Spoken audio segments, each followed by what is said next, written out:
ಇವಾಗ ರಾಜನ್ ಬಚಾವ್ ಮಾಡಿ ಅವಲೇ ಚೆಕ್ ಹೆಂಗಿಟ್ಟಿಲ್ವಣ ನಿಮ್ದಕ್ಕೆ ಬಾರಿ ಐಡಿದ ಮೇಲೆ ಲಾಕ್ ಮಾಡಿದ್ದ ನನಗೆ ಗೇಟ್ ತೆಗಿಯಕ್ಕೆ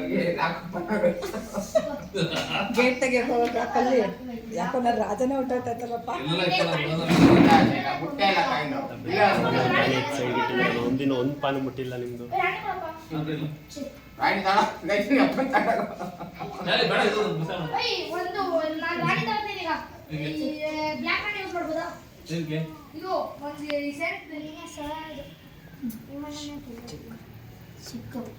ಆ ಚೆಸ್ಸಿಂದ ಆನ್ಲೈನ್ ಸಿಗುತ್ತೆ. ಚೆಸ್ ಬುದ್ಧಿವಂತರ ಆಟ ಚುರುಕುಗೊಳಿಸ ಅಂತ ಹೇಳಿ ಅದು ಆರ್ಟಿಕಲ್ ಆಗ್ತದೆ, ಚೆನ್ನಾಗಿರ್ತದೆ.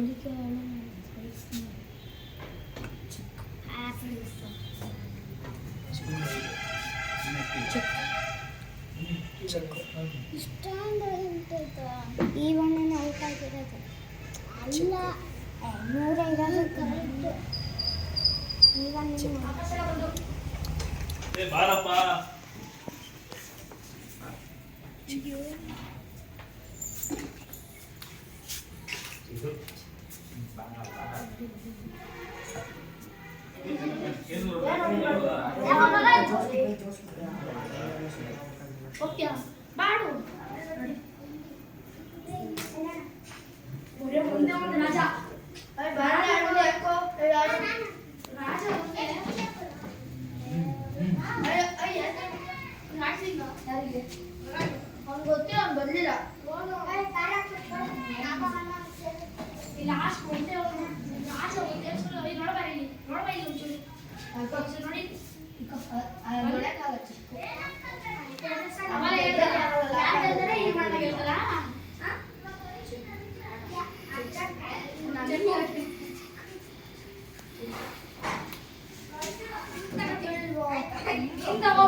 ಚೆಕ್ ಇರುತ್ತೆ.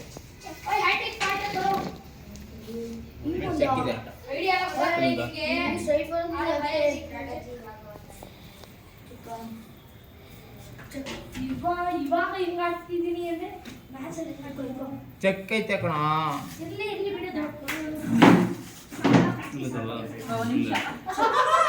ಇಲ್ಲಿ ಅಣ್ಣ ಒಂದು ನಿಮಿಷ ಅಂತೆ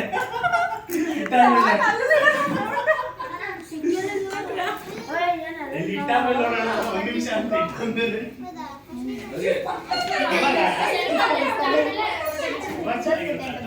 ಅದಂತ ಬೇಕಾಗಿತ್ತು ನನಗೆ.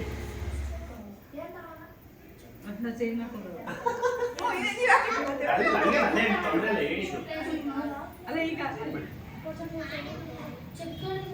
ಇಲ್ಲಿ ಬರ್ಬೇಕಿತ್ತಲ್ವಾ?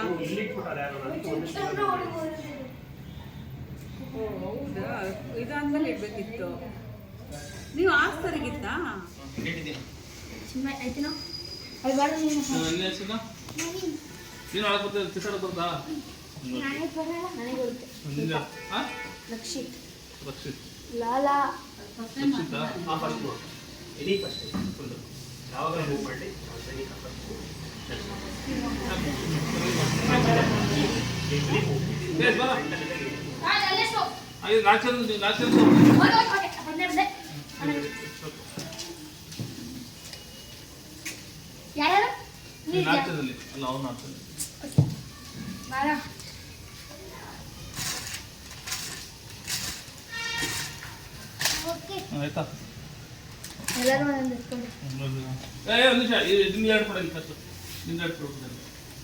ಇದು ಚಿನ್ಮಯರ ಏನು ಲಕ್ಷ್ಮೀ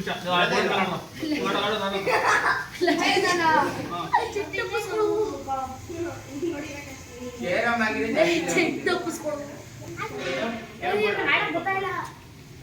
ಇಲ್ಲಿ ಹೆಂಗ ಆಡ್ಸೋದು ಅವ್ರಿಗಳು ಯಾರು ಗೆಲ್ತಾರೋ ಅವ್ರು ನಡೆಯುತ್ತೆ.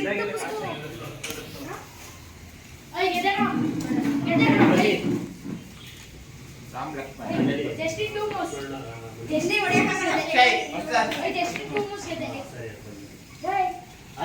ರಾಮಣ್ಣ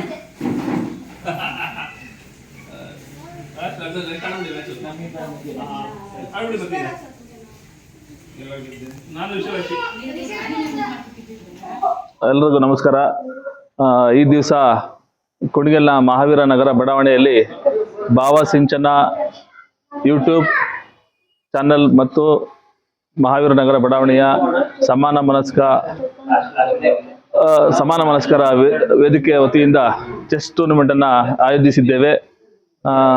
ಅದಕ್ಕೆ ಸುಮಾರು ಜನ ಭಾಗವಹಿಸಿದ್ದಾರೆ. ನಮ್ಮ ಏರಿಯಾದಲ್ಲಿ ಪ್ರತಿ 3 ತಿಂಗಳಿಗೊಮ್ಮೆ ನಾವು ವಿವಿಧ ಚಟುವಟಿಕೆಗಳನ್ನು ಮಾಡ್ತಾ ಬರ್ತಾ ಇದ್ದೇವೆ.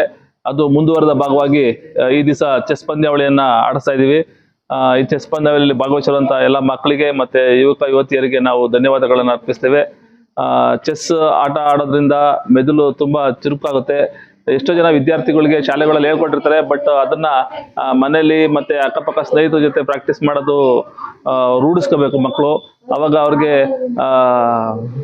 ಮೆದುಳಿಗೆ ಒಂದು ಎಕ್ಸರ್ಸೈಸ್ ಕೊಡುವಂತ ಆಟ ಅಂದ್ರೆ ಚೆಸ್. ಆಮೇಲೆ ಚೆಸ್ ಆಟದಿಂದ ಮಾನಸಿಕವಾಗಿ ಯಾವುದೇ ರೀತಿಯ ಬೇರೆ ಬೇರೆ ದುಶ್ಚಟಗಳಿಗೆ ದಾಸ ಆಗೋದು ತಪ್ಪುತ್ತೆ. ಈ ಚೆಸ್ ಆಟ ಅನ್ನೋದು ಚದುರಂಗ, ಇದು ಬಹಳ ಹಿಂದಿನ ಕಾಲದಿಂದ ಬಂದಿರೋಂಥ ಆಟ ಇದು. ಈ ಚದುರಂಗ ಆಟವನ್ನ ಕಲಿತವ್ರಿಗೆ ಅದರ ಒಂದು ಖುಷಿ ಕೊಡೋಂಥದ್ದು ಬೇರೆ ಯಾವ ಗೇಮಲ್ಲೂ ಕೊಡೋದಿಲ್ಲ. ಒಂದು ಮೈಂಡ್ ಗೇಮ್ ಅಂತ ಹೇಳ್ಬೋದು. ಯಾರು ಉತ್ತಮವಾದ ಮೆದುಳಿನ ಶಕ್ತಿಯನ್ನ, ಬುದ್ಧಿಶಕ್ತಿಯನ್ನ ಹೊಂದಿರ್ತಾರೋ ಅವರು ಚೆಸ್ ಆಟದಲ್ಲಿ ಜಯಗಳಿಸ್ಲಿಕ್ಕೆ ಸಾಧ್ಯ ಆಗುತ್ತೆ. ಈ ದಿವಸ ನಾವು ನಡೆಸ್ತಾರಂತ ಚೆಸ್ ಟೂರ್ನಿಮೆಂಟ್ನ ಪ್ರಾಯೋಜಕತ್ವವನ್ನ ನಮ್ಮ ಭಾವಸಿಂಚನ ಯೂಟ್ಯೂಬ್ ಚಾನೆಲ್ನವರು ವಹಿಸ್ಕೊಂಡಿದ್ದಾರೆ. ಮತ್ತೆ ಅದೇ ರೀತಿ ನಮ್ಮ ಮಹಾವೀರ ನಗರ ಬಡಾವಣೆಯ ಎಲ್ಲ ಯುವಕ ಯುವತಿಯರು ಇದಕ್ಕೆ ಸಹಕಾರ ಕೊಟ್ಟಿದ್ದಾರೆ. ಅವರೆಲ್ಲರಿಗೂ ನನ್ನ ವೈಯಕ್ತಿಕ ಧನ್ಯವಾದಗಳು. ನಮಸ್ತೆ.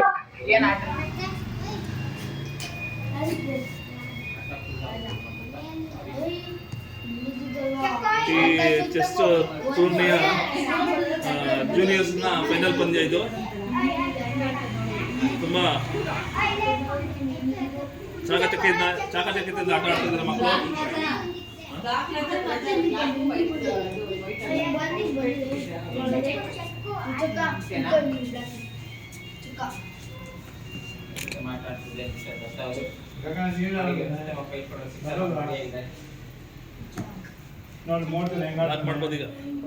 ಎಲ್ಲರಿಗೂ ನಮಸ್ಕಾರ. ಈ ದಿನ ಮಹಾವೀರ್ ನಗರದಲ್ಲಿ ಚೆಸ್ ಪಂದ್ಯಾವಳಿಯನ್ನು ಆಯೋಜಿಸಲಾಗಿದ್ದು ಪುಟಾಣಿಗಳು ಮತ್ತು ಹಿರಿಯರು ಸಹ ಈ ಚೆಸ್ ಪಂದ್ಯದಲ್ಲಿ ಭಾಗವಹಿಸಿದ್ದಾರೆ. ಈ ಚೆಸ್ ಆಡೋದ್ರಿಂದ ಏನಂದ್ರೆ ಮಕ್ಕಳುಗಳು ಮನೆಯಲ್ಲಿ ಫೋನ್ ಹಿಡ್ಕೊಂಡು ಕೂತ್ಕೊಳ್ಳೋದು ಅವಾಯ್ಡ್ ಆಗುತ್ತೆ. ಮತ್ತೆ ಸ್ವಲ್ಪ ಬುದ್ಧಿಶಕ್ತಿನ ಉಪಯೋಗಿಸ್ಬಿಟ್ಟು ಆಡುವಂತ ಗೇಮ್ ಆಗಿರೋದ್ರಿಂದ ಅವರು ಚುರುಕುತನನೂ ಸಹ ಹೆಚ್ಚಾಗುತ್ತೆ. ಮನೇಲಿ ನಾವು ಎಷ್ಟು ಹೇಳಿದ್ರು ಮೊಬೈಲ್ ಇಟ್ಕೊಂತಾರೆ. ಈ ಗೇಮ್ನ ಅವ್ರು ಆಡಿ ಕಲಿಯಕ್ಕೆ ಶುರು ಮಾಡಿದ್ರೆ ಅವರು ಓದಿಗೂ ಅಷ್ಟೇನೆ ಇದು ಅನುಕೂಲ ಆಗುತ್ತೆ. ಕಾನ್ಸಂಟ್ರೇಷನ್ ಬರುತ್ತೆ. ಅದರಿಂದ ಅವರಿಗೆ ಓದೋದ್ರಲ್ಲೂ ಕಾನ್ಸಂಟ್ರೇಷನ್ ಬರುತ್ತೆ. ಅದರಿಂದ ಇವತ್ತು ಸ್ವಲ್ಪ ತುಂಬಾ ಕಡಿಮೆ ಜನ ಬಂದಿದ್ದಾರೆ. ಮುಂದಿನ ದಿವಸದಲ್ಲಿ ತುಂಬಾ ಜಾಸ್ತಿ ಜನ ಬಂದು ಭಾಗವಹಿಸಿ ಯಶಸ್ವಿಗೊಳಿಸ್ಬೇಕು ಅಂತ ಅಂದ್ಬಿಟ್ಟು ಕೇಳ್ಕೊಂತೀನಿ. ಹಾಯ್, ನನ್ನ ಹೆಸರು ತೇಜಸ್. ನಾನು ಜೂನಿಯರ್ಸ್ ಚೆಸ್ ವಿಜೇತ ಆಗಿದ್ದೀನಿ. ನಾನು ಚೆಸ್ ಕಲ್ತಿರೋದು ನಮ್ಮ ಶಾಲೆಯಲ್ಲಿ ಪರೀನ್ ಇಂಟರ್ನ್ಯಾಷನಲ್ ರೆಸಿಡೆನ್ಷಿಯಲ್ ಸ್ಕೂಲ್. ಇವತ್ತು ಇಲ್ಲಿ ಚೆನ್ನಾಗಿತ್ತು. ಫೋನೆಲ್ಲ ಮುಟ್ಟಿಲ್ಲ, ಎಲ್ಲ ಸುಮ್ಮನೆ ಆಟಾಡ್ತಾ ಇದ್ದೀವಿ ಬೆಳಗಿಂದ. ಪ್ರಾಕ್ಟೀಸು. ಪ್ರಕಾಶ್. ನಾನು ಓದ್ತಿರೋದು 7th ಸ್ಟ್ಯಾಂಡರ್ಡಲ್ಲಿ. ನನ್ನ ಸ್ಕೂಲ್ ಹೆಸರು ಸರ್ವೋದಯ ಸ್ಕೂಲ್ ಆ್ಯಂಡ್ PU ಕಾಲೇಜ್. ನಾನು ಚೆಸ್ ಪಂದ್ಯಾವಳಿಯಲ್ಲಿ 2nd ಬಂದಿದ್ದೀನಿ. ಜೊತೆಗೆ ಈ ಚೆಸ್ ಪಂದ್ಯಾವಳಿ ನಡೆಸಿದ್ದಕ್ಕೆ ತುಂಬ ಧನ್ಯವಾದಗಳು ಅಂತ ನಾನು ಆಗ್ರಹಿಸುತ್ತೇನೆ.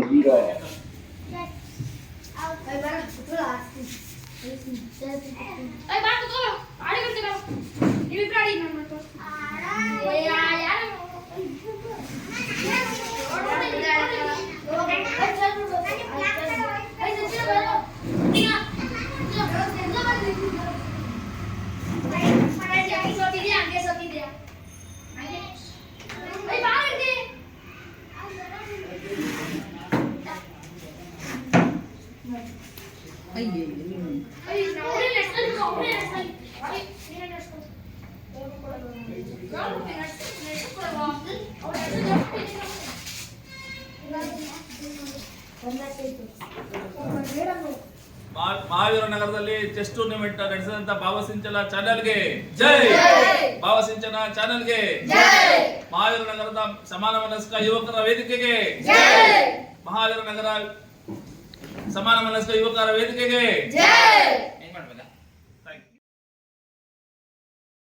ನಮಸ್ಕಾರ, ನಾನು ನಿಮ್ಮ ಪ್ರೀತಿಯ ಡಾಕ್ಟರ್ ಶ್ರಾವ್ಯ ಎಸ್ ರಾವ್. ನೀವು ಭಾವಸಿಂಚನ ಯೂಟ್ಯೂಬ್ ಚಾನೆಲ್ಗೆ ಸಬ್ಸ್ಕ್ರೈಬ್ ಆಗಿಲ್ಲ ಅಂದರೆ ಇವತ್ತು ಸಬ್ಸ್ಕ್ರೈಬ್ ಆಗಿ. ಧನ್ಯವಾದಗಳು.